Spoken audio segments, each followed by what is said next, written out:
बच्चों हम आज आपको बताएंगे आवेश के SI मात्रक कूलाम की वैद्युत बल के आधार पर परिभाषा। आप पहले जानते हो कि वैद्युत आवेश का SI मात्रक कूलाम है। पहले वैद्युत बल कूलाम के नियम से निर्वात या वायु में स्थित दो स्थिर बिंदु आवेशों के बीच कार्यरत वैद्युत बल पहले पढ़ाया गया है। F equal to 1/4πε0 Q1 Q2 upon r², जहां r दोनों आवेशों के बीच की दूरी है, या F equal to 9 × 10⁹ Q1 Q2 upon r²। पहले बताया गया है 1/4πε0 का मान 9 × 10⁹ न्यूटन मीटर स्क्वायर प्रति कूलाम स्क्वायर होता है। अब इसके आधार पर यदि Q1 equal to Q2 equal to 1 coulomb, Q1 और Q2 दोनों का परिमाण 1 कूलाम हो तथा R इक्वल टू 1 मीटर यानी उनके बीच की दूरी 1 मीटर हो, तो इस आधार पर F इक्वल टू हो गया 9 × 10⁹ न्यूटन। अब इस पर परिभाषा निकली, अर्थात एक कूलाम वह आवेश है जो निर्वात अथवा वायु में 1 मीटर दूरी पर रखे अपने बराबर परिमाण के सजातीय आवेश को 9 × 10⁹ न्यूटन बल से प्रतिकर्षित करता है। ये तो हो गई वैद्युत बल के आधार पर एक कूलाम की परिभाषा। आवेश के और अन्य मात्रक हैं जिनको जानना आपको बहुत जरूरी है।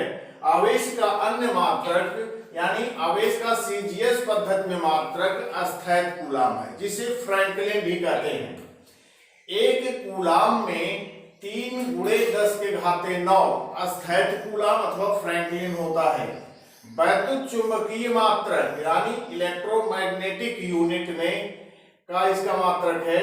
अब इसका 1 EMU बराबर होता है 10 कूलाम और 1 ampere second Q equal to IT से वहां से ये निकला 1 ampere second equal to 1 coulomb और 1 फैराडे भी इसका मात्रक है, बड़ा मात्रक। 1 फैराडे इक्वल टू 96,500 कूलाम।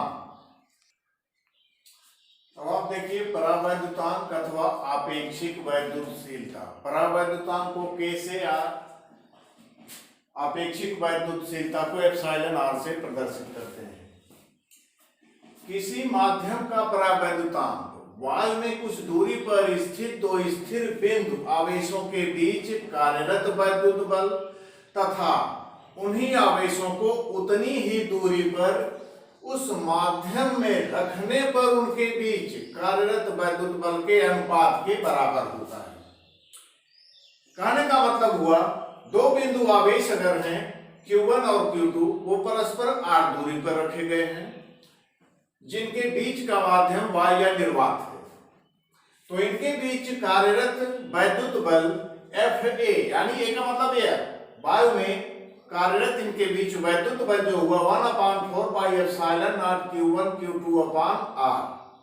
अब इन्हीं बिंदु आवेशों के बीच में कोई परावैद्युत पदार्थ भर दिया गया जिसका परावैद्युतांक K है।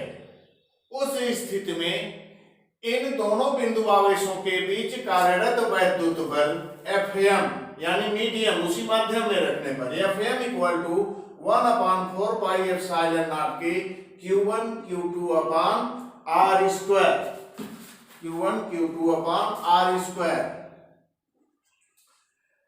समीकरण 1 ये समीकरण 2 हो गया, या Fm equal to 1/4πε0 Q1 Q2 upon r², जहां एप्सिलॉन है ε0 के।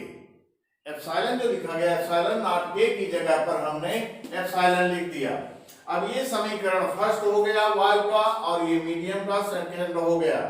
अब समीकरण 1 में समीकरण 2 से भाग दे दें तो FA अपान Fm यानी परिभाषा के अनुसार इक्वल टू K, यही परावैद्युतांक हुआ, या FA upon Fm equal to epsilon upon ε0 equal to εr, यानी इसे आपेक्षिक वैद्युतशीलता कहा जाता है, जहां εr आवेशों के बीच के माध्यम की आपेक्षिक वैद्युतशीलता है। बच्चों आगे देखिए, अनेक आवेशों के बीच वैद्युत बल अर्थात अध्यारोपण का सिद्धांत।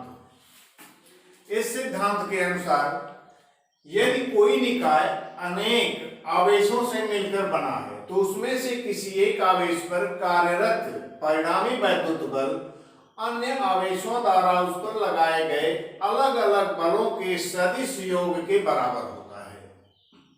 अर्थात आप मान लीजिए, माना कोई निकाय n कणों से मिलकर बना है जिन पर आवेश क्रमशः है Q1, Q2, Q3, Q4 dot dot Qn है, तथा आवेश Q1 पर अन्य आवेशों Q1 या Q2, Q3, Q4 dot dot Q1 द्वारा लगाया गया बल F12, F13, F14, F1n है।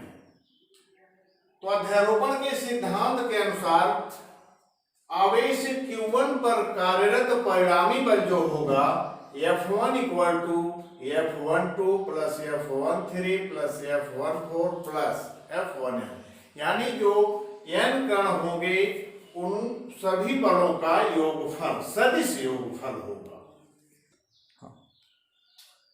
बच्चों देखिए, सतत आवेश वितरण। यदि किसी वस्तु को दिया गया आवेश उस पर एक समान रूप से वितरित हो तब इसे सतत आवेश वितरण कहते हैं। फिर से ध्यान से सुनिए, यदि किसी वस्तु को दिया गया आवेश उस पर एक समान रूप से वितरित हो तब इसे सतत आवेश वितरण कहते हैं। दी गई वस्तु के आकार के अनुसार आवेशों का सतत वितरण तीन प्रकार का होता है, यानी उसकी आकृति आकार के अनुसार आवेशों का सतत वितरण तीन प्रकार से होता है। रेखीय आवेश वितरण, दूसरा पृष्ठीय आवेश वितरण, तीसरा आयतन आवेश वितरण।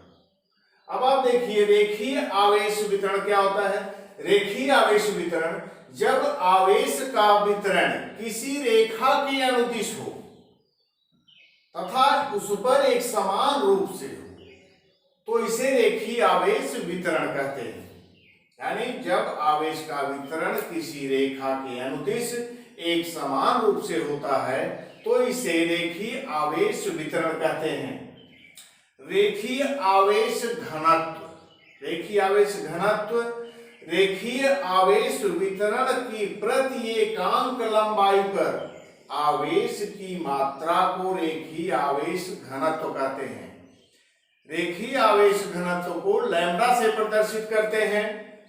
यदि रेखीय आवेश वितरण के सूक्ष्म खंड अवयव dl पर आवेश dq हो तो रेखीय आवेश घनत्व lambda equal to dq upon dl। इसका मात्रक होता है कूलाम प्रति मीटर।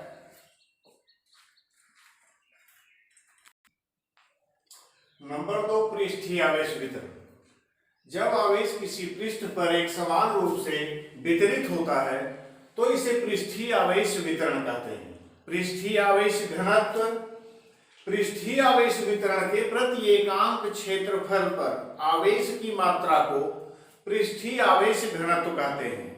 यदि सूक्ष्म क्षेत्रफल अवयव dA पर आवेश की मात्रा dq हो तो पृष्ठीय आवेश घनत्व sigma equal to dq upon dA, यानी पृष्ठीय आवेश घनत्व को हम सिग्मा से प्रदर्शित करते हैं। सिग्मा इक्वल टू हो गया dq अपान dA। इसका मात्रक कूलाम प्रति मीटर स्क्वायर। नंबर 3, आयतन आवेश वितरण। जब आवेश किसी वस्तु के संपूर्ण आयतन में एक समान रूप से वितरित हो तो इसे आप आयतन आवेश वितरण कहते हैं। आयतन आवेश घनत्व इसे हम रो से प्रदर्शित करते हैं। आयतन आवेश वितरण के प्रति एकांक आयतन में आवेश की मात्रा को आयतन आवेश घनत्व कहते हैं। यदि सूक्ष्म आयतन dV में आवेश की मात्रा dq हो तो आयतन आवेश घनत्व rho equal to dq upon dV तथा इसका एसआई मात्रक कूलाम प्रति मीटर क्यूब होता है।